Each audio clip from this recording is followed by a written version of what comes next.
E aí, turma, boletim do Panta, previsão para o dia 17 de março de 2026, terça-feira. E o Patrulha do Surf tem o apoio de Vida Marinha, Clínica Elo Físio Saúde e Movimento, Gravata Park, Darout Hotel Criciúma e Dr. Roberto Penteado, Odontologia Lagoa da Conceição.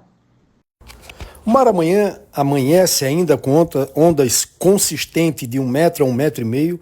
Em alguns pontos de Santa Catarina podem ultrapassar 1,5 metro. Ondulação primária é com leste e sudeste. O vento será do quadrante norte com variações e para velejo rajadas com até 17 nós.